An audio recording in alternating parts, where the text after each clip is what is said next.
All right, everyone, welcome back.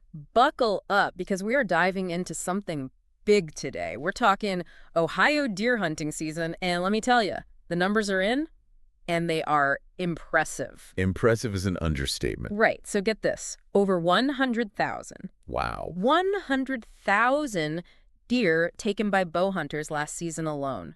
A new record. It's incredible. And we had to dig into this. Absolutely had to. Luckily, we've got some intel straight from the source, the Ohio Department of Natural Resources, to break it all down for us. Let's get into it. It's not just about having more hunters out there, though that's always a factor.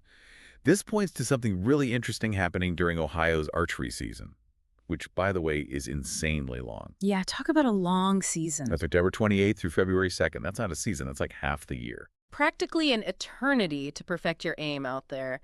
It does make you wonder if that extended archery season plays a role in those record harvest numbers. But listen, for those who prefer a different kind of hunt, we've got you covered. Don't worry, we're going to break down all the different seasons coming up. Oh, yeah. You've got your youth gun season, just a couple of days, November 16th and 17th. Then we roll into statewide gun season from December 2nd to the 8th. And then if that's not enough, we've got a bonus gun weekend tacked on later in December. Of course, can't forget our muzzleloader, folks.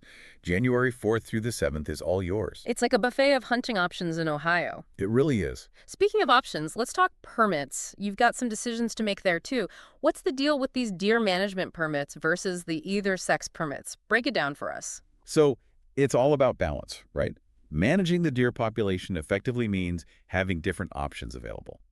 Deer management permits, think of those as your antlerless only option. They're very targeted, designed for specific areas, primarily private land, where deer populations might need a little, shall we say, fine-tuning.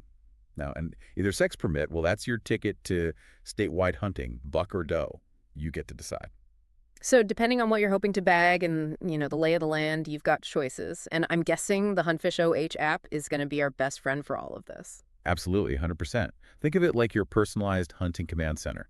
It's not just for buying licenses and permits, although you can do that too. Super easy right on the app. Gotta love convenience. Right. You've got maps for all the hunting zones, constantly updated regulations. You can even check sunrise and sunset times. It's got it all. Love it. And of course, if you really need to get into the nitty-gritty of those regulations, you can always head over to the Ohio Department of Natural Resources website. They've got everything laid out in detail. Okay, here's something I always find fascinating. All those license and permit fees we're talking about, they're not just disappearing into some black hole. That money is actually fueling conservation efforts all across Ohio. It's pretty cool. It really is. We're talking habitat restoration, wildlife research, the whole 9 yards. It's all funded by hunters. In 2022 alone, hunting generated, get this, almost $1.9 billion with a B for Ohio's economy. Wow. That kind of impact really highlights how deeply hunting is woven into the very fabric of this state. It's more than just a hobby here in Ohio. It's part of the culture, part of the identity. 5% of adults in the state hunt. 5%.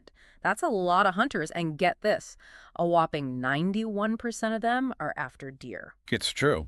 It's no wonder we're seeing these record numbers. Okay, let's go back to those archery harvest numbers for a sec. October and November seem to be prime time for bow hunting. What makes those months so special? Deer behavior, plain and simple. October and November coincide with peak breeding season, which means you're going to see increased movement and activity.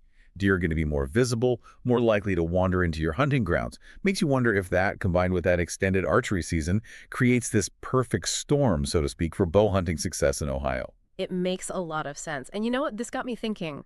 With this long archery season compared to the much shorter gun seasons, is it even a fair comparison when we're talking about these harvest numbers? I don't know. What do you think? It's like comparing apples to oranges almost. I mean, everything from those different hunting styles to the sheer amount of time you have out in the field, it all plays a role, Fran. You can't argue with that. Definitely something to ponder as you're gearing up for this season. All right, folks, that's going to do it for us today. Make sure you check out the Huntfish OEP app. All the info you need right at your fingertips. Happy hunting out there, everyone.